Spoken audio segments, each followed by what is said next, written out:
அம்மா என்ன பண்ண போறீங்க? இன்னைக்கு கோதுமை ரவை கிச்சடி பண்றேன். கோதுமை ரவை கிச்சடி. ஆமா. என்ன இப்போ என்ன போட்டிருக்கேன்னாக்கா ஒரு 3 கிராம்பு, ஒரு சின்ன பட்டை, ஒரு ஏலக்காய் போட்டிருக்கேன். ஓகேப்பா. சரியா? இது என்ன கோதுமை ரவை உப்புமா தானே? இல்லை, இது கிச்சடி. டேஸ்ட் வெஜிடபிள் எல்லாம் போட்டு பண்ண போகிறேன். நல்லா இருக்குமா? நல்லா இருக்கும். பீன்ஸு, கேரட்டு, ஒரு குட்டி உருளைக்கிழங்கு போட்டிருக்கேன். ஓகேம்மா. இது வந்து நல்லா வணங்கட்டும். ஓகே. அப்படியே பச்சை மிளகாயும் போடுறேன். எவ்வளோ பச்சை மிளகா போடுறீங்க? நமக்கு காரம் கொஞ்சம் சுருக்குன்னு வேணுங்கிறதுனால ஒரு 4 போட்டிருக்கேன். ஓ ஓகே. அது வணங்கிட்டு அப்புறம் வெங்காயம் போடுவோம். ஓ, இது நல்லா வணங்கணும். ஆமாம், முதல்ல காய் வணங்கினா தானே ஆகும். வெங்காயம் சீக்கிரம் வணங்கிடுவோம்ல. இது கூட உப்பு போடணுமா? இல்லை, அப்புறம் போடுவோம். அப்புறம் போட்டுக்கலாம். காய் இப்போ வதங்கிடுச்சாமா? காய் ஓரளவு வதங்கிடுச்சு. ஓகே. நாம் இப்போ வெங்காயத்தை நல்லா இப்படி ஊற்றி போட்டுருவோம். நல்லா உதுத்தி போட்டுருக்கோம். பெரிய வெங்காயம். ஆமாம், ஒரு பெரிய வெங்காயம் போட்டிருக்கேன். அதாவது சின்ன வெங்காயம் சும்மா ஒரு 2-3 இருந்ததா, காலையில் சமையல் குடிச்சது, அதையும் போட்டேன். அவ்வளோதான், வேற ஒன்றும் இல்லை. போடுவேன் போட்டு உப்பு வச்சுருக்கேன். நானே எடுத்து வச்சுட்டேன். இல்லை கேட்பீங்களேங்கிறதுக்காக ஆமாம் பண்ணேன். கோதுமை ரவை உப்புமாவை சாப்பிடாதவங்களும் இந்த கிச்சடி கண்டிப்பாக சாப்பிடுவாங்க. இந்த ஸ்டைலில் பண்ணால் சாப்பிடுவாங்க இல்லையா? ஆமாம் ஆமாம். கொஞ்சமாக உப்பு போட்டுக்குவோம். குழந்தைகளும் விரும்பி சாப்பிடுவாங்க கண்டிப்பாக இந்த மாதிரி பண்ணால். ஆமாம். அதில் ஈவினிங் டைம் யூஸ் பண்ணி சாப்பிட்டுக்கலாம். குழந்தைங்களுக்கு வரும்போது கொடுத்தா, ஸ்கூல்லேருந்து வரும்போது கொடுத்தா உப்புமாவான். ஆமாம், ஒரு கிண்ணியில் போட்டு ஒரு ஸ்பூன் போட்டு மேலே ஒரு ஸ்பூன் நெய்யை விட்டு குடிச்சிட்டா கம்ம சாப்பிட்டா நைட்டு 8 மணி வரைக்கும் பசிக்காது. நல்லா ஹோம்ஒர்க் எல்லாம் எழுதிட்டு அப்புறம் வந்து ஏதாவது லைட்டாக ஒரு 2 இட்லி ஏதாவது சாப்பிட்டுட்டோம், கொஞ்சம் பாலை குடிச்சிட்டு படுத்துடலாம். பார்த்தீங்களா? அதனால நீங்கள் எல்லாரும் மறக்காமல் இந்த கிச்சடியை இது பண்ணி பாருங்க. இஞ்சி பூண்டை போட்டுருவோம். நான் வந்து தட்டி தான் போடுறேன். சரியா? இஞ்சி பூண்டை தட்டி வச்சுருக்கேன். எப்போ பூண்டு வந்து கம்மியாக இருக்கணும், இஞ்சி கொஞ்சம் அதிகமாக இருக்கணும். எல்லாத்துக்குமே எப்பவுமே பிரியாணிக்கு எதுக்கானாலும் பூண்டு கொஞ்சம் அதிகமாக இருக்கக்கூடாது. இஞ்சி அதிகமாக இருக்கணும், பூண்டு கம்மியாக இருக்கணும். ஏன், என்ன ரீசன்? அதுதான் டேஸ்ட் கொடுக்கும். அப்படியா? இது கொஞ்சம் நல்லா வதங்கட்டும். பேஸ்ட்ல இஞ்சி ஜாஸ்தியா இருக்கணும், பூண்டு கம்மியா இருக்கணும். கொஞ்சம் வதங்கட்டும். ஓகே.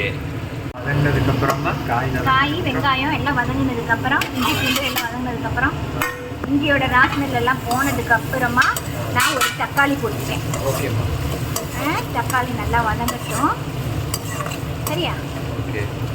இந்த புதினா கடைசியில் போடுவேன். இது அப்புறமா. Okay okay. இப்போ தக்காளி நல்லா வதங்கணும். ஆமாம், தக்காளி நல்லா வதங்கணும்.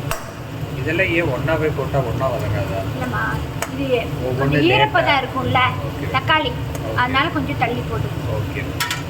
காய் நல்லா வதங்கிடுச்சு. ஆமாம், கொஞ்சமாக. ஆமாம், கொத்தமல்லியும் புதினாவும் போட்டிருக்கேன்.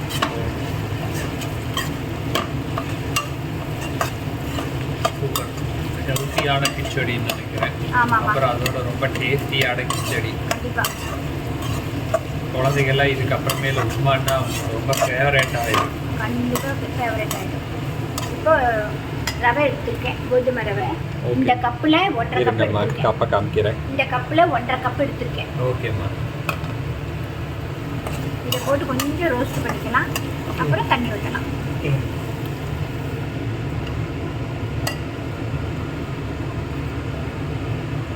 இதோட போட்டு அப்படியே நீங்கள் தண்ணி விட்டுருவேன். தண்ணி அளந்து காய வச்சுருக்கேன். சரியா? கொஞ்சம் இதை அப்படி ரோஸ்ட் பண்ணிக்கலாம்.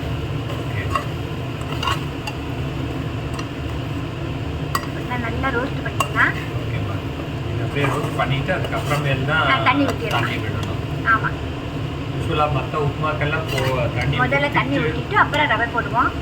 இது கொஞ்சம் அப்படியே ரோஸ்ட் பண்ணி நல்லா. ஆமாம், வாசனை சூப்பராக இருக்கும்.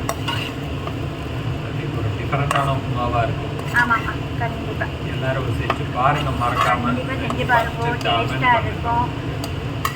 குழந்தைகளுக்கு பண்ணி கொடுங்க, நல்லா விரும்பி சாப்பிடுவாங்க. நல்லா கோதுமை ரவை உப்புமாவா, ஐயோ அம்மா உப்புமா பண்ணுறான்னு ஓடினவங்க எல்லாம் உப்புமா பண்ணுன்னு கண்டிப்பாக. ஓகே. இனி தண்ணி ஊற்றணும் இல்லையாம்மா? இப்போ நல்லா ரோஸ்ட் பண்ணிட்டேம்மா. ஓகேம்மா. நான் இப்போ வெந்நீர் விட போகிறேன். ஓகே, இந்த வெந்நீர் நான் என்ன? அளந்து வச்சுருக்கேன். ஓகே, எப்படி என்ன அளவு? நான் வந்து இந்த கப்பில் 1.5 கப் எடுத்தேன்னா ஆமாம்மா. அதில் 5 கப்பு ஊற்றிருக்கேன். 5 கப்பு தண்ணி ஊற்றி. ஆமாம். 1.5 கப்பு ரவைக்கு 5 கப்பு தண்ணி ஊற்றிருக்கீங்க. ஆமாம். பட்டாணி போட்டு கடைசியா. ஆமாம். முதல்ல போட்டால் ரொம்ப இதாகிடும். ஆமாம். இனி இதை நல்லா மூடி வச்சிடணும். ஆமாம், நல்லா மூடி வச்சிடணும். ஒரு 10 நிமிஷத்துக்கு நல்லா வேக விடணும். சரியா? ரொம்ப ஆசையாக இருக்குது இது என்ன எப்படி வருங்கிறது. ஆமாம். 10 நிமிஷத்துக்கு அப்புறமேல் வந்து பார்ப்போம் இல்லையாம்மா? ஆமாம்மா. வாசமே கமகமாங்குதேம்மா. ஆமாம்மா. கொஞ்சமாக நெய் விட்டுக்கலாம்.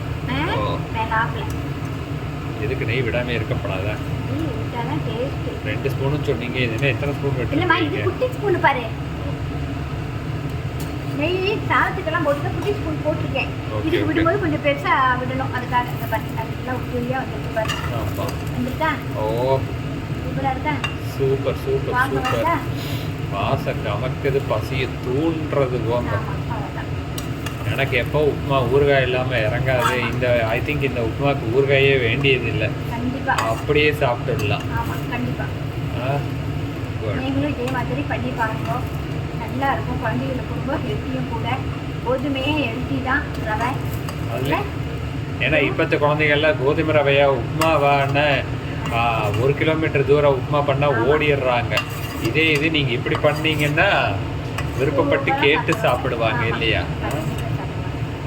ஒரு 10 மினிட்ஸ் இப்படி ஒரு 5 மினிட்ஸ் இனியும் விடணும் அடுப்பில். சும்மா ஒரு 5 மினிட்ஸ் இருக்கட்டும். Okay. அப்புறம் நம்ம சாப்பிடலாம். ஓகே இந்த சூட்டில் இருக்கட்டும். ஸ்டவ் ஆஃப் பண்ணிட்டோம். Okay okay okay.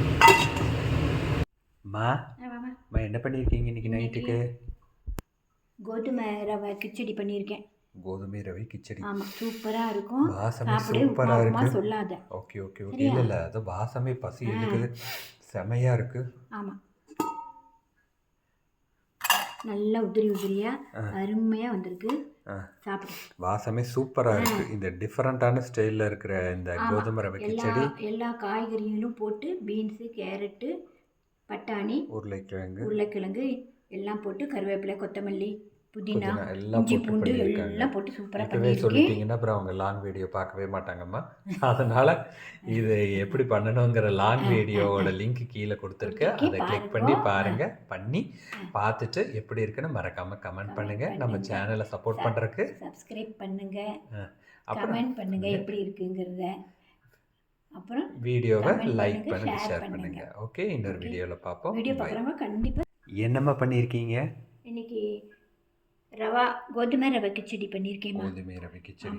ஆனால் நான் என்னமோ நீங்கள் வாசலில் வந்ததை பார்த்த உடனே சீரக சம்பாவில் பிரியாணி பண்ணியிருக்கீங்கன்னு நினச்சேன். பிரியாணி ஸ்டைலில் தான் பண்ணியிருக்கேன். கிச்சடிக்கு எல்லாமே அந்த மாதிரி தான் போடுவோம். ஓகே, அதுதான் பண்ணியிருக்கேன். கோதுமை ரவை பண்ணியிருக்கீங்க. இந்த மாதிரி கோதுமை ரவை பண்ணீங்கன்னா நீங்கள் டெய்லி நைட்டு கோதுமை ரவை கிச்சடி பண்ணாலே ஒன்றும் சொல்லாமல் சாப்பிட்ருவேன். இந்த ரவையில் தான் பண்ணுவோம், வெள்ளை ரவையில். பாம்பே ரவை, அதை எப்படி வேணால் சொல்லுவாங்க. நம்ம இதில் பண்ணியிருக்கோம். சூப்பர் டேஸ்ட்டாக இருக்குது. இது டேஸ்ட்டாகவும் இருக்குது, நல்லா ஹெல்த்தியாகவும் இருக்கும் இல்லையா? கண்டிப்பாக இது ஹெல்த்தியானதும் கூட. கோதுமை ரவையே ரொம்ப ஹெல்த்தி தான். இதில் வெஜிடபிள்ஸ் எல்லாம் போட்டதுனால இன்னும் ஹெல்த்தி. குழந்தைகளுக்கு பண்ணி கொடுத்தா பசி தாங்கும். அதை குழந்தைகளுக்கு பண்ணி கொடுத்தா அவங்களும் நல்லா விருப்பமாக சாப்பிடுவாங்க. உப்புமான்னு ஓட மாட்டாங்க. ஸோ இதோட லாங் வீடியோ நம்ம யூடியூப் சேனலில் அப்லோட் பண்ணியிருக்கோம். மறக்காமல் செஞ்சு பார்த்துட்டு கமெண்ட் பண்ணுங்கள், வீடியோவை லைக் பண்ணுங்கள், சேனலை சப்ஸ்கிரைப் பண்ணுங்கள்.